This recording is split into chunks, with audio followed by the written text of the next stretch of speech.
This episode is brought to you by Mortgage Workflow Partners and the Mastering Encompass series, both for users as well as administrators. You can find out all the information about it over at masteringencompass.com. Also, if you'd like to check out what we're doing on YouTube, go ahead and subscribe to the channel using the @MasteringEncompass handle.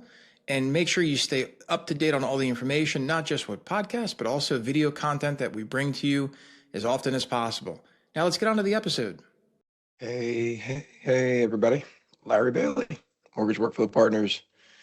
And yes, my voice is gone. I lost it Thursday, so this is going to be really rough. Like, I'm not lying. Like, if you guys want to just bail because I sound like crap, I don't blame you. But I do want to share with you what we're going to be going over today. You sound like I feel, John.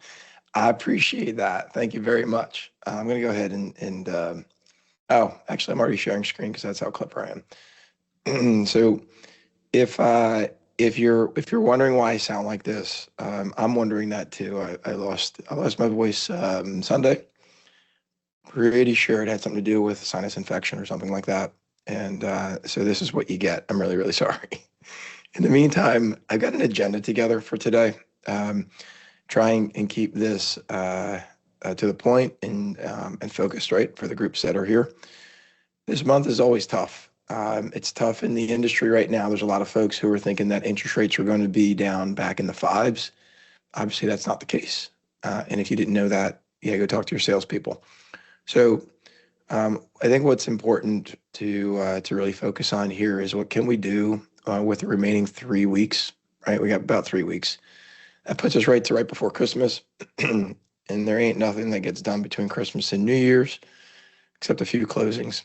So I thought today would be a good event. I didn't really promote it at all. I think next week will probably be the final one for the year. I haven't decided this yet. But I do want to, give you a heads up, keep watch. I'll try and make sure I give you an update on the community. If, when we pull the plug for the rest of the year, I just, time's running out kind of a thing. Speaking of running out, 24.3 is coming out. Who's ready? Is everybody ready? What's everybody doing? I don't know if you want to type it in or if you want me to take you off mute, if you have anything to ask or say, but how's everybody doing with getting ready for web to be launched from desktop? Are you disabling that in the persona? Are you just kind of letting it go? How are you dealing with this? It's the one thing I called out in the very first release notes review for desktop. So a lot of people are saying they're disabling it. They're disabling the ability for the persona to get to the web. I do want to say this, just be sure that you're not disabling your vendor, your POS vendor. So the big POS, my understanding is from hearing this from a client, is the big POS. Is anybody using the big POS, by the way? It's an alternative to Consumer Connect. It's an alternative to nCino. It's a pure API-based POS. So that's the only company I know that's one of your lenders, Jen, is on the big POS, so they're not going to be able to disable this. That's the way it's been shared with me, according to a client who talked to Matt Van Fossen over there. John says we're running with it, introducing web version to our users, supplement desktop version, and we're going to go with it. That's great, John. Good luck with that. John, how are you doing it, John? Are you doing card-based views? Are you doing input forms? What does it look like? Because recently I checked in with some really large lenders out there, names that we would know. I have to talk softer. Maybe I'll talk closer to the mic. And they're not using card-based views, and I legit freaked out. I'm like, input forms, all right. John, so I'm going to ask you a question. Are you consciously not choosing cards versus input forms, even though you can put your input forms into cards? Like, is that a conscious choice? Is that just something that hadn't been considered or what? I'm curious. Not a conscious choice. All right. So I'm going to kind of get on a little bit of a soapbox here, and I want to really advocate for your success, John, and for everybody else out there.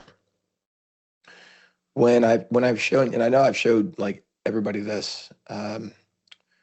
Oh shucks, let me see if I can get into a test file. Sorry guys, I'm not in my normal account because I was prepping you for workflow rules. I was going to show you how I was going to give you a demo of what I did. Yeah, this is good enough. So, so I really want everybody to appreciate the fact that imagine you don't have, all you see is the custom is quick qual and a couple of other things over here in the custom left nav. So John, when you went through, did you build out a custom left nav? So when your users do go to the web, they get a really specific experience for their workflow? This is an important part of the conversation, gang. When you're looking at the web, I really want you to reimagine. Very little in the left nav. Okay. So here's my feedback for everybody. The whole point of cards is to be able to do exactly what all of our users have been demanding from us for the last 20 years, which is to put all of their information that they really want into one place so they can see it all at the same time, right? Tell me that's not what everybody said to you like since forever. And so what cards allow you to do is to take all of these input forms, every single one you see over here. And within FHA management, there's 4 different cards, pardon me, 4 different cards, and you can put all of these into a single card-based view. It's not a good example. That's the one I want. And the reason why this is an important part is because if you understand your team members' workflow, they really don't need all these other input forms. And so I'll give you a really good use case and I did this earlier in our Mastering Admins course today. I said to the teams when we were talking about this, I said to the team, I said, I want you to look at the bar of some origination, and I want you to tell me what you see. And so we were kind of talking about this, and they're like, okay, well, we see this stuff. I'm like, when was the last time a user had to manually input any information in this section right here? And the correct answer would be 0, right? We administratively serve all this information up. Why would someone come to the bar summary to see borrower information, credit information? And we're still scrolling. Here's verification of information where they've authorized, right? Again, this should all be third party. They're not making the authorization here. They're doing it somewhere else, and here you're just visualizing it. So my point is that when you go through and you're looking at these input forms in web, I want you to start seeing things in cards. I really do. This is a card. This is a card. This is a card. And the reason why this is important this way is because by looking at it in that light, you'll start to imagine what can be here on this screen. And you can start to imagine that over here, if you've got the ability to segregate out what input forms they see, because this is custom, you could do this at the persona level, right? And so I can now effectively make sure that if I have an LO experience, only people with the persona that I want to have this can see this. I no longer have to use any other third-party tech to make things dynamically change. It's just here. And you know what? If the workflow changes, or if I've got a certain branch or a certain channel that has a specific workflow, I can do all that in here. I can give processors their own specific space of cards, which are input forms. So I want to share this vision with you because it's really powerful. And I don't see people using this a lot. And nobody can really tell me why, other than they never really thought of it that way. So I'm going to continue to talk about this. And if you have any questions about using this and the concepts behind it, let me know. We'll talk about it. I'm going to be launching I think I've said this before last week, maybe. But if I didn't, if you weren't here and you didn't listen to the replay, I get it. But let me just be clear with you. I'm relaunching in January next year. I'm relaunching everything that we're doing here in the community into a platform called Mastering Encompass. It's a native app on your iPhone. It's going to be a new domain. It's going to be really slick. We're going to get into that on the launch party next year. The reason why I'm bringing this up is because on that platform, I can actually share things like this. I can actually share this input form in a native way. You can just go grab it, download it, and be done. Same thing with business rules, same thing with code. It supports code block. It also supports group chats. So one of the things that's really cool about our community here is sometimes we'd get in these little mini chats and we can kind of spitball ideas back and forth. You can do that on Mighty. It's just a little bit, it's a little bit a little bit weird. And it's a little bit hard to find. And so I'm rebranding, relaunching, because I want to always try to do better. How does this tie into this conversation? This ties in because as admins, I know the one thing that your companies will tell you is that you have to go do these other things and you don't have time to really consider what's possible. You don't have time to really think about what's possibly better for everyone because you're busy with your head down and fixing things or dealing with 300 pages of release notes and you're by yourself or you got a small team. So I get all that. I really, really do. So that's why this is important to find the time and advocate for yourself for the time to really think about, why do we constantly take what we have in desktop and put it into web? It's because we don't know any better. These are ways that you can do it. So, but you only know this if you know their workflow. But I do want, John, going back to you, I want you to think about, as you're going through this pilot, I want you to really engage with your teams that are using web and start to say, why do you need that piece of data there? And they're going to say, I don't need it or I do. If they don't need it, get the hell out of there. Focus on what they actually need to manipulate or manage. And, and you're going to be in a much better place and they're going to love it. They're going to actually love the fact that they only need to worry about what they need to worry about. And if the business changes the workflow, no big deal. You can change it real easy. You got it, John. Thanks for, by the way, thanks for getting me going on this one. Chris says, I couldn't take everything from desktop and rebuild it in the web. And you don't want to. The reason why you don't want to, Chris, to rebuild, Joe, I'll answer your question in a second. The reason why you don't want to is because it's not desktop. And one of the things that I see, like we right now, we're supporting over 22 different clients from very, very large down to really small. And the one thing that's homogenous is we're all doing mortgages. It's really the same business. It's just different levels of scale. And so when I look at workflow, in the biggest of companies, I still have processors using Outlook to flag emails. And I'm like, well, there's a great opportunity for workflow tasks, right? Well, how do we get there? It takes time and planning and thoughtfulness. And it's what we do all day as a company.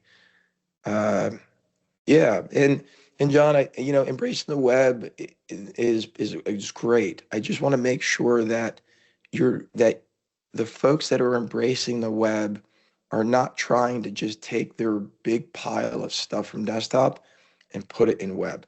Take the moment to reimagine, why do we need this? It's a clean break. Why do we need this? Why are we doing it that way? Challenge that. Someone's got to say that in the group. Someone's got to be that voice. It's like a debate club. Somebody's got to take the opposite side.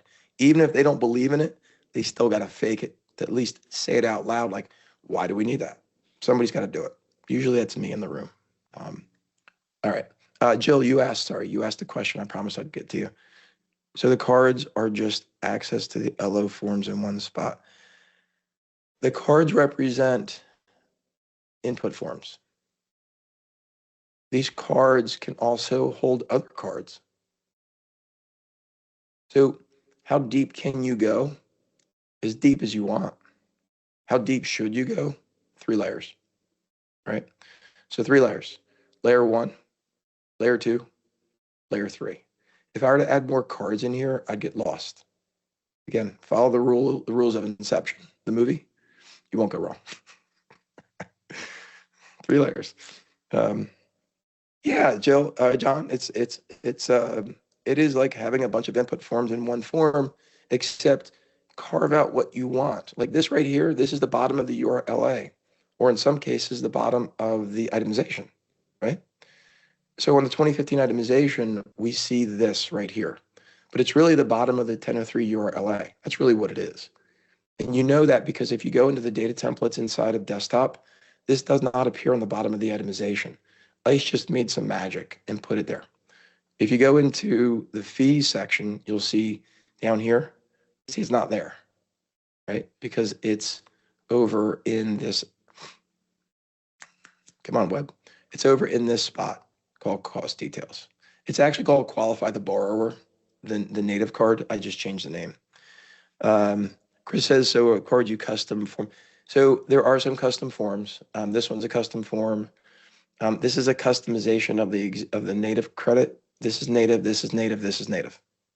I have some other stuff I've done, but it's just not loaded in this environment. Chris. Lewis says, are you linking directly to your like? No. This is native, gang. ICE did this work. Oh, thanks, ICE. ICE did all this for us. So rock and roll. Candace says, 2 years ago, I was the camp of give me a translation tool for custom forms, but then I saw the card view. Right, Candace? I mean, can you ever not see cards at this point? Like everything to me is a card. Yeah, Chris, it's a mix, right? And kind of have at it. This view over here I did. This is basically how I sell the executives. Like if you're having trouble convincing your company to use web, use this. Like take a screenshot of this and be like, hey guys, what about this? And they're going to be like, oh yeah, I want that.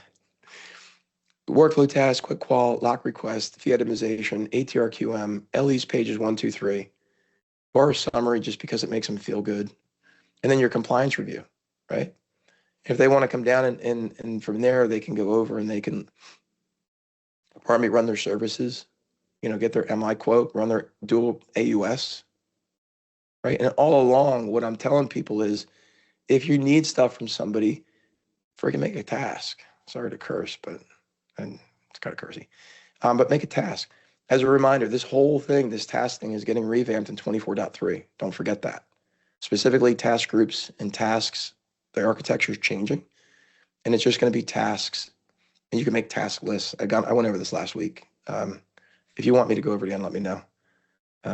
Jill says, I'm worried about one of our lenders that just moved to Encompass in February, but now wants to move to the web with the LOs. We built out so much.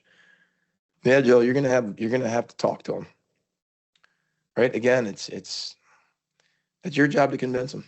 I know I can convince them. So, I've been convincing people to use web since, I don't know, March. So how did I do it? You have to show them value for their workflow.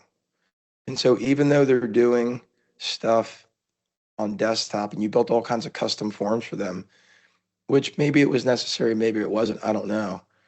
But you have to understand that maybe the reason why they did that or asked for that was because they have a specific workflow that Encompass Desktop natively didn't support, which is fine. But now you have to reimagine, how are they going to leverage Encompass Web? Remember, this is really, really important, super important. Leveraging web settings is not the same as web. So when you're looking at web, it's really important to make sure that we understand that all of these workflow rules have nothing to do with actually using Encompass Web. Nothing. Zero. That's just Encompass. So again, I show just some helpful feedback. I show the teams like this is what's possible, right? This is what's possible with card views. This is easy for people to understand. This part over here is easy for people to get. Whoa. This part over here is easy for people to get.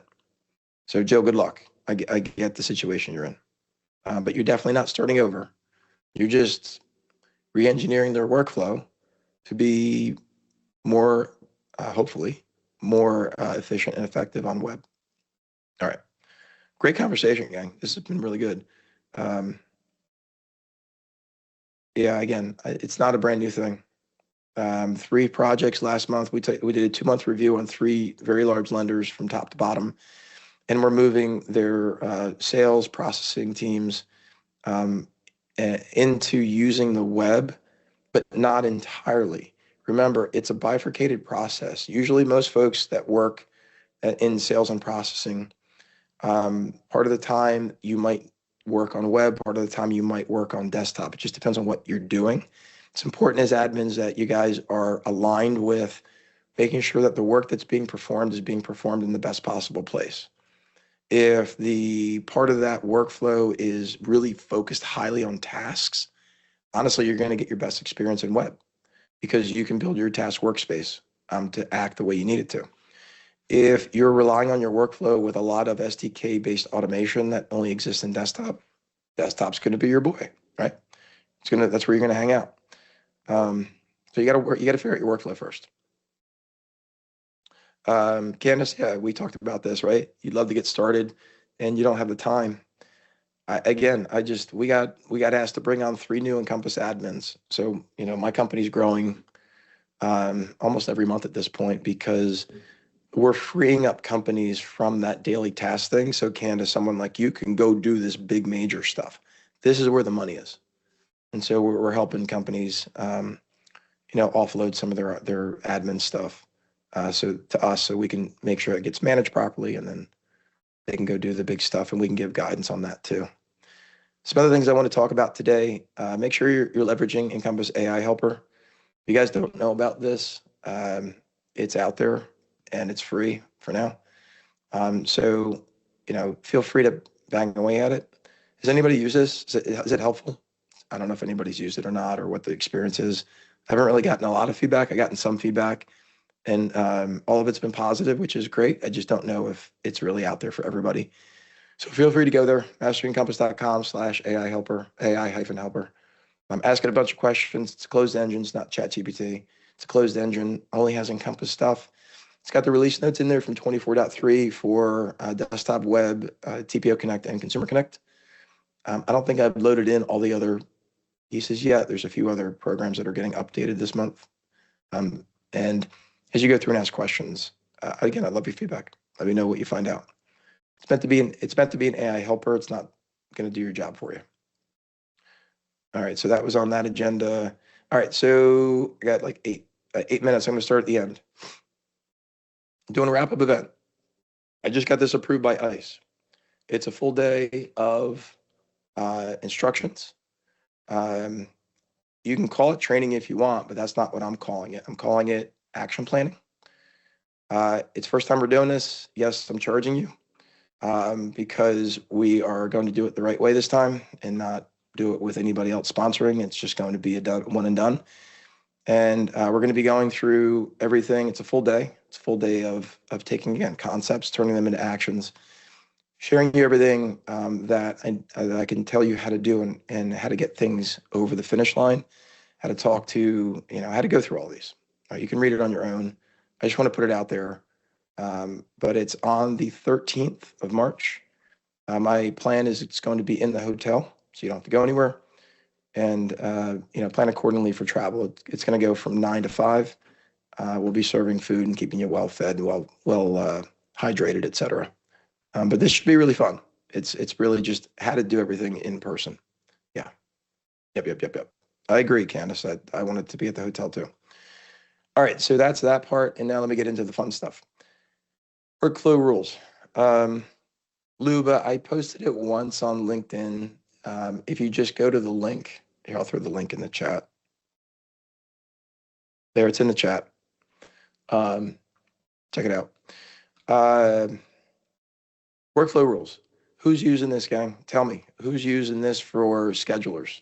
Who's using this to automate services, tasks, and notifications? I am. Are you? You have one schedule, Uber. That's pretty cool. Candace is using it. Who else? Chris, Kirsten, Jill, Carrie. Cool. You're using scheduler notifications only right now. Okay. Awesome. So again, a reminder, you do not need to use Encompass Web just to use Encompass Web settings.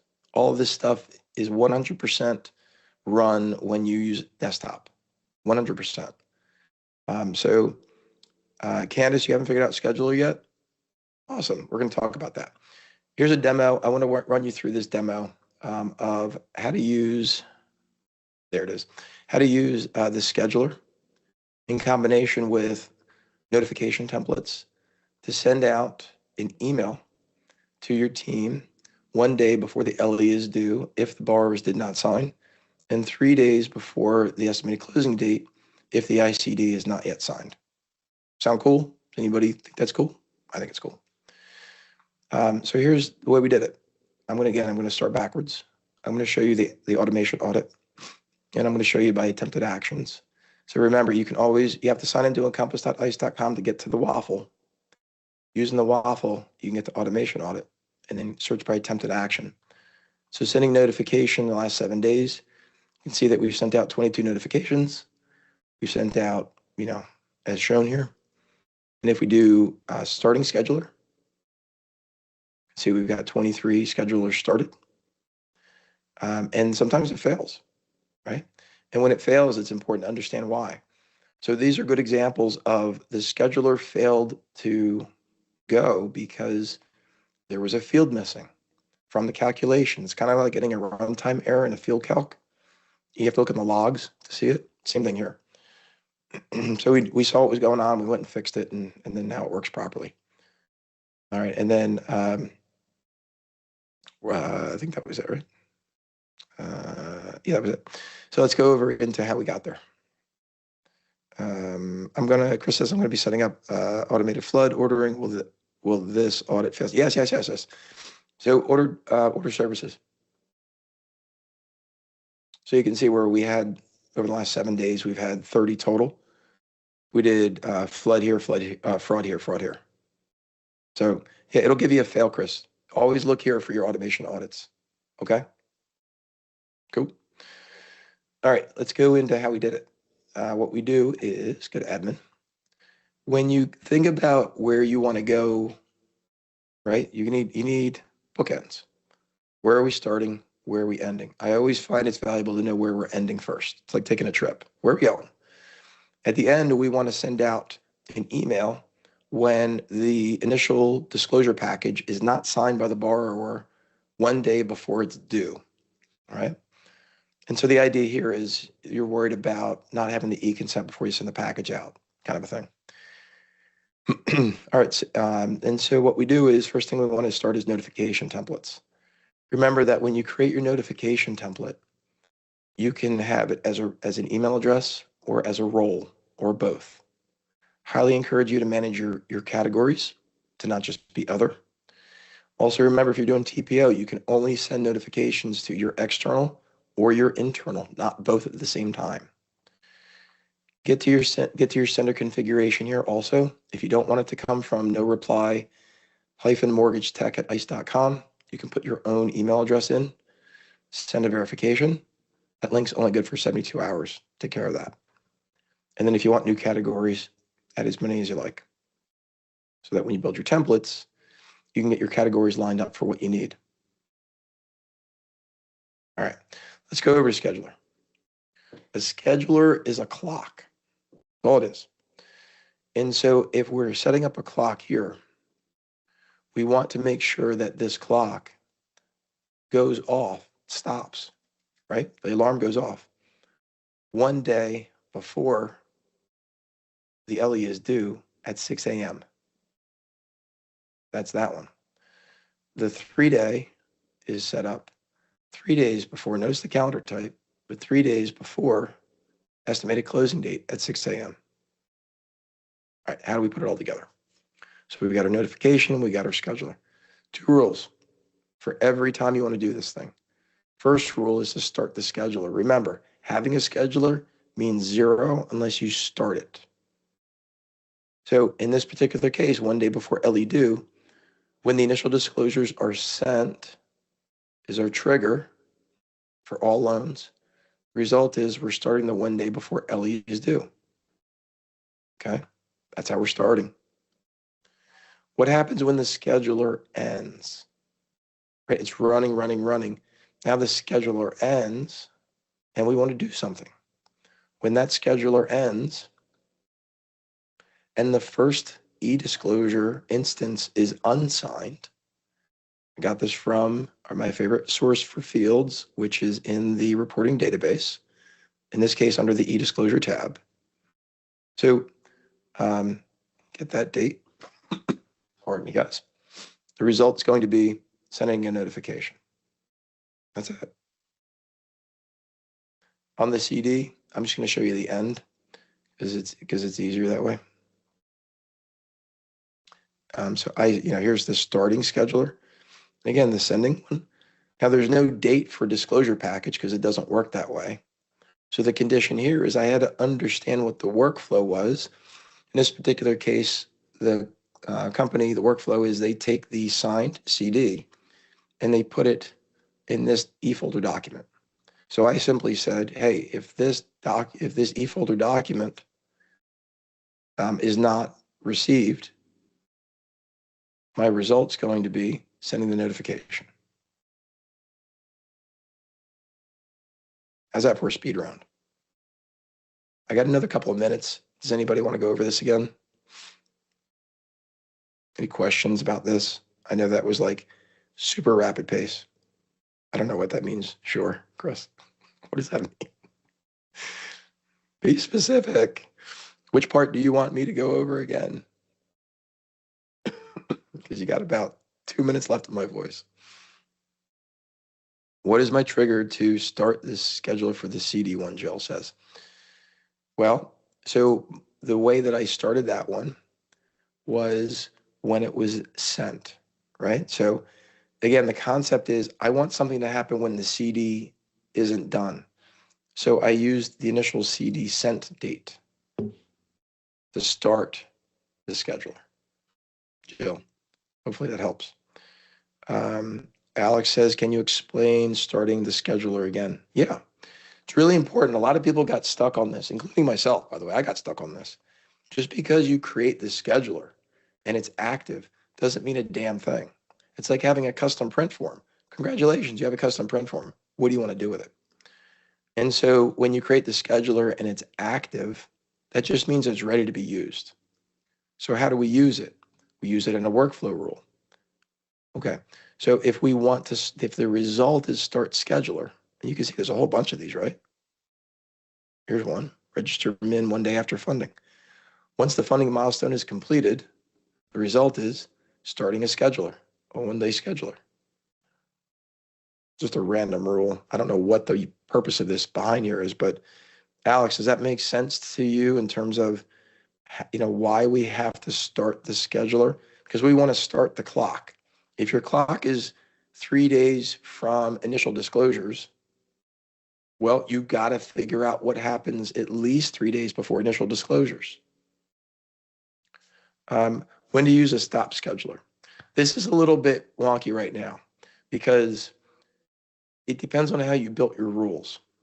In my particular example, the way I dealt with not sending unnecessary emails is when this scheduler finished, I conditioned it here, right? To say, only send the notification if this field is empty. If I didn't have that field as empty, I would have to stop the scheduler when the field is not empty so that this actually didn't happen. So I like, it depends on the situation, but in this particular case, I used conditions to say, even when the scheduler finishes, only do something if the following condition is true. Kathleen says, so create a scheduler and then create the workflow rule, and the result is a trigger notification. I just lost you. And to trigger notification, you have to also create a notification. Absolutely. Yeah. So in field trigger rules, Kathleen, right, in the field trigger action, we have the ability to send an email. Yeah, that's desktop. In web, you're going to create the notification here, and then you're going to add that as a result of your workflow rule. Kathleen, hopefully that helps.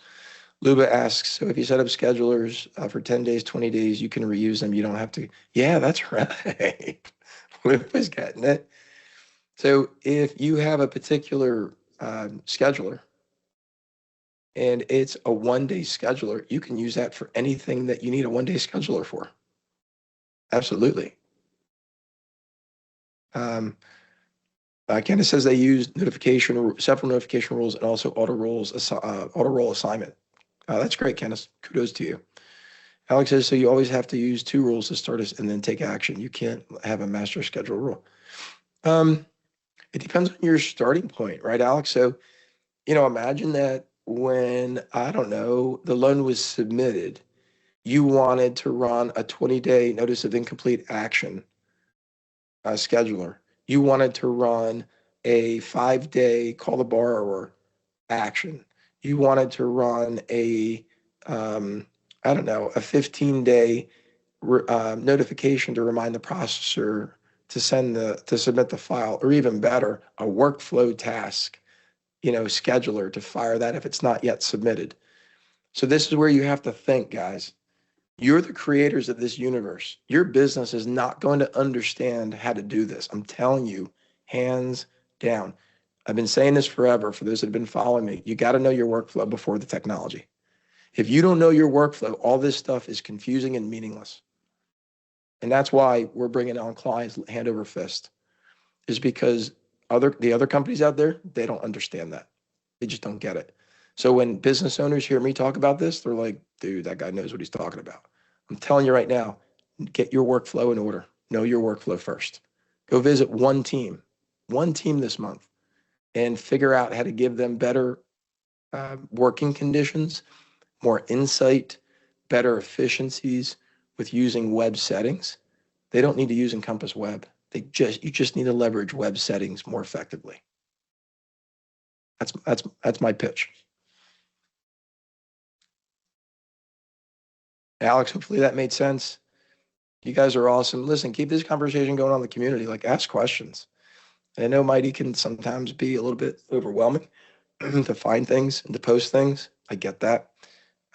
Which again is why I'm relaunching it next month with I think a better format. More to come on that. It'll just be easier for conversations and stuff. All right. Thanks for putting up with my bad voice. Hope you guys do great. Thanks for the well wishes for getting better. I will do my best. You guys be well. Get ready for this weekend. Tell your teams be prepared. Awesome. You guys be well. Thanks for today. See you now. Bye-bye.